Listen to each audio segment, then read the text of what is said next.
They're here, Commander. And I, for one, am grateful that they are. Told you've been busy since our paths last crossed at the Gimlet Dark. Not that I understand half of it. When the Scions spoke of other worlds, I'd struggled to describe what I pictured. Mayhap things would seem clearer were I to hear the tale from your own lips. But I'm afraid the situation will not afford us that luxury. I trust you two require no introduction. We meet again, hero of Eorzea.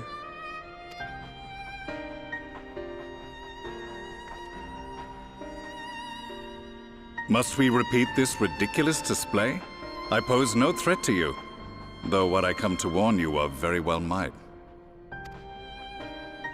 Had he meant to do us harm, I hazard he would have kept to the shadows, and brought more than 2 companions. We need not pretend to be the best of friends, but I hope we can put aside our differences for the present.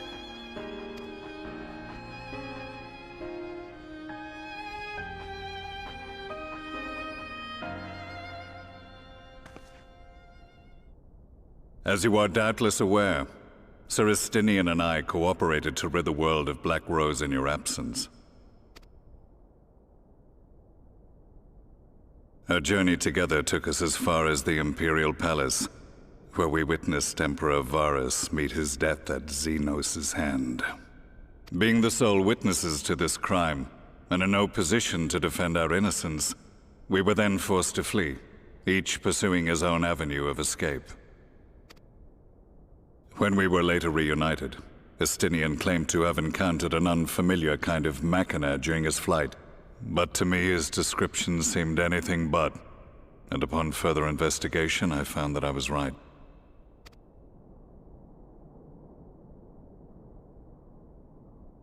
The Empire is developing a new Ultima weapon.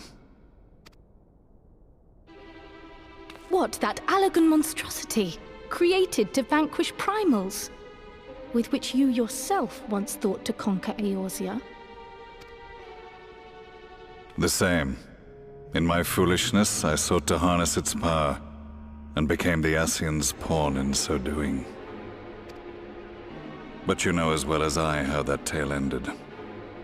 The weapon itself, excavated from beneath this very city, was destroyed ere we could fully unravel its secrets, and that should have been the end of it. But unlikely as it sounds, the Empire's efforts to recreate it have somehow borne fruit, primarily through secret research conducted by the 7th Imperial Legion, it would seem. Wait, the 7th was all but annihilated at Cartano, along with its legatus. Indeed, few survived. The 7th, as it is now, has little in common with the Legion led by Vandanis, and its leadership has changed hands several times since. Precisely how this project has continued despite such turmoil, and under whose auspices, remains a mystery. What we do know, however, is that a number of prototypes have been produced, and that one of them is on its way to Eorzea. We attempted to stop it, but it was all we could do to slow its progress. So we resolved instead to bring you warning. And right glad are we that you did, though it soundly dashed our hopes that tensions might ease at last. As it is, we've begun to strengthen our presence in the Gimlet Dark, and are assembling a force to meet the coming threat. A force with you in its vanguard, I hope. Before you say anything, I know full well you have pressing concerns of your own. Your comrades remain in peril, and I would not ask you to forsake them. But the fact remains that you, and you alone, have faced the Ultima weapon, and emerged victorious. We need you. And so, when the time comes, if your comrades can spare you, I bid you lend us your strength. I've assigned an officer to await your word. The Ascian's downfall was to be the work of my remaining days. But it was my hand that kindled these flames, and I cannot allow them to spread any further. I will do what I must to see this mistake consigned to history once and for all. Even if it means begging your aid. The Fates will enjoy the irony, even as I endure the ignominy.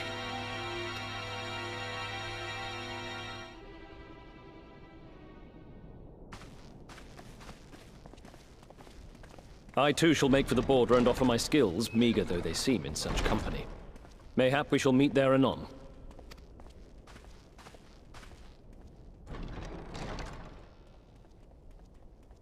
Though we can ill afford to ignore the coming of a new Ultima weapon, our friend's plight grows ever more precarious, and none save you can join them in the first. I only hope you are not forced to make a choice.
Now that we are all here, what news from the source?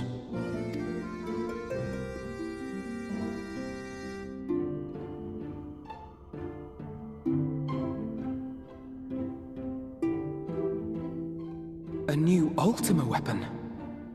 We must count ourselves lucky that Gaius has pledged his assistance.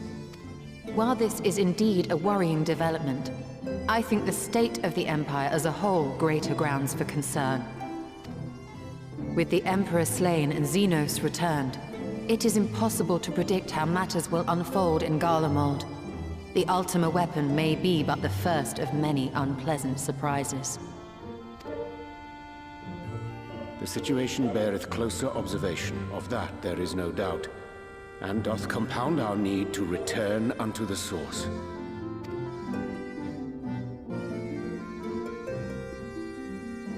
Then let us address that issue.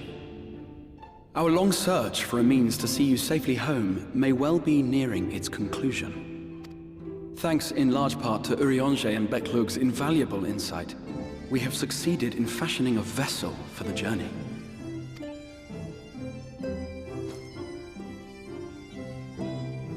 We set out to create a crystalline container retaining the more useful properties of white auracite, but without its regrettable limitations. And after a good deal of trial and error, we made one. An ark for soul and mind both that will allow your incorporeal self in its entirety to be ferried between worlds. A spirit vessel, if you will. However...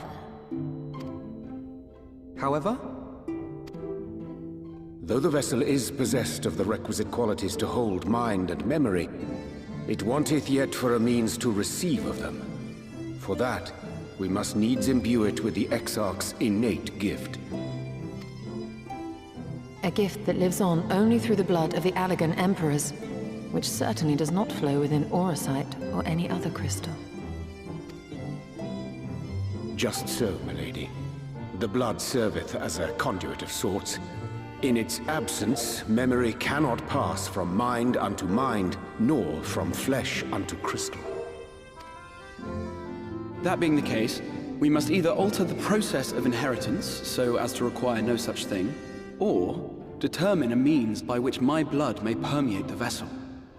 I am hopeful that the records found within this tower will yield the knowledge we require to pursue one or the other of these avenues. As well you should be. The Allagan's body of etherological research is extraordinary. I can scarce believe it the work of ages past. But its underlying principles are not so very different from those of my own field of study. Given time, we will find the answers we seek.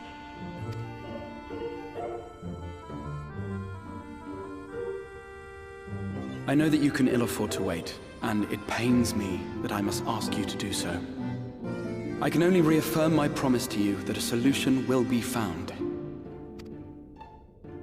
Whatever it takes, I will see you safely home.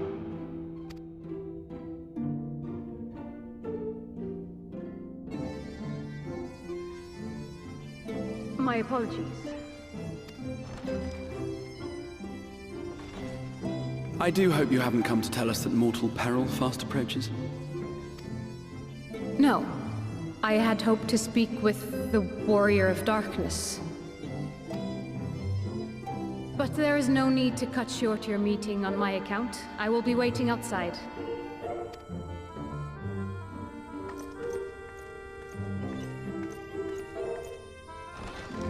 Why not speak in here? She knows I don't mind.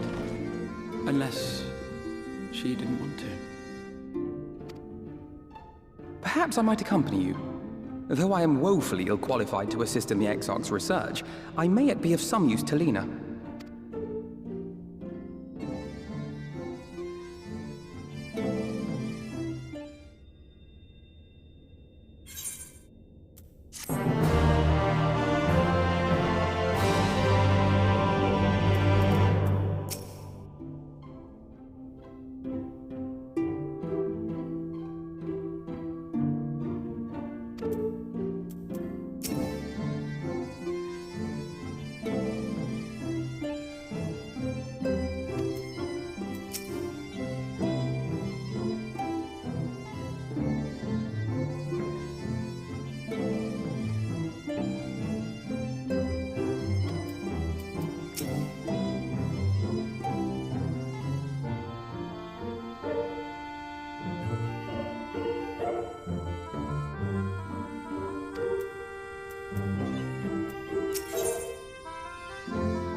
Did you slay this Eater? Your orders were to await the main force before engaging. No, Captain. It wasn't us, I swear it. A man came out of nowhere and cut it down before we knew what was happening. By himself? Certainly it is no light warden, but nevertheless. It's true. Felled it with a single swing of his axe, he did. I've never seen anything like it. So I says to him, "Who are you, the warrior of bleeding darkness?"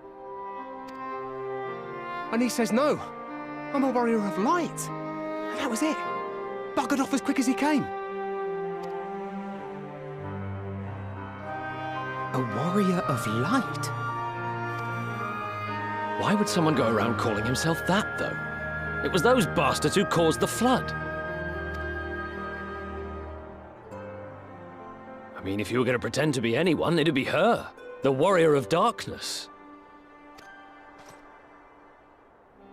Eh? Oh, I didn't know. It's an honor.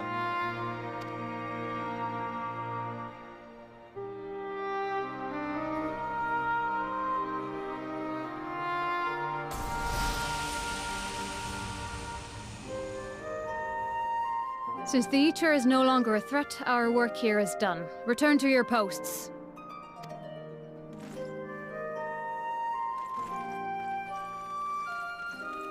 I had hoped to fight at your side today. But I'll continue to follow your example, and may we meet again.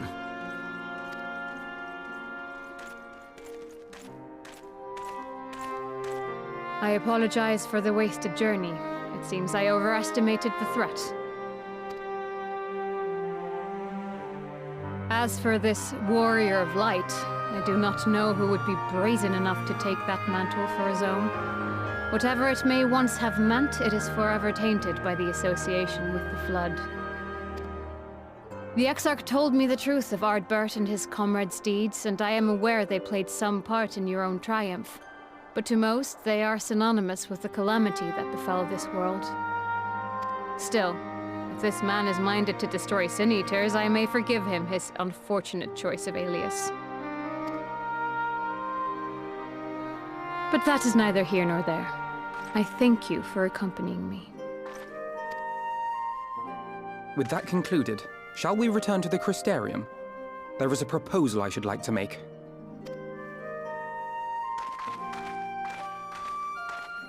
Forgive me. There is one more thing. A personal concern of mine. I had hoped you might have a moment to speak privately. Take your time. I shall go on ahead.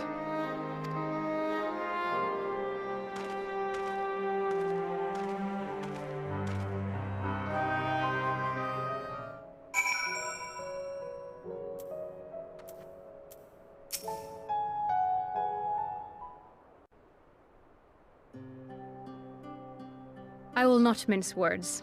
This matter concerns the Exarch. Though his countenance belies his age, his demeanor never has.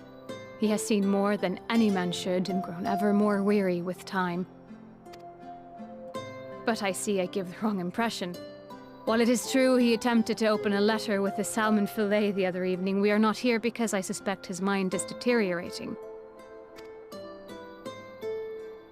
Nor do I believe him to be so maddeningly unconcerned by the prospect of his own death as he once was. Indeed, the opposite is true.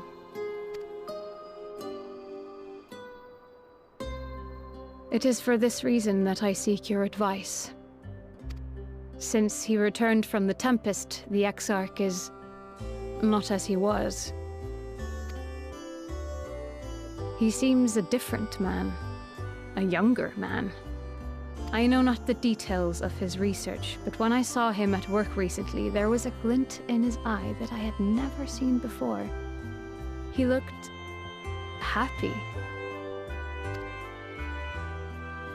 It was as if he had peered into the future and for the first time found joy there. Though it gladdens me to see him thus, I wonder if I should not keep my distance. I fear that my presence will only anchor him to the past, remind him of all the pain that came before.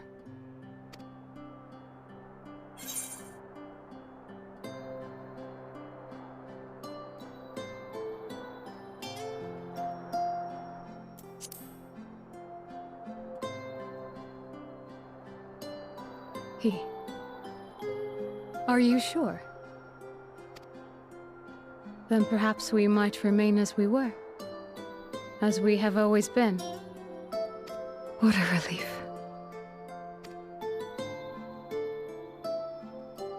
In that case, I will have to speak with him about the amount of time he is spending at work. This research is important, I know, but if he refuses to consider his own health, I will have to consider it for him.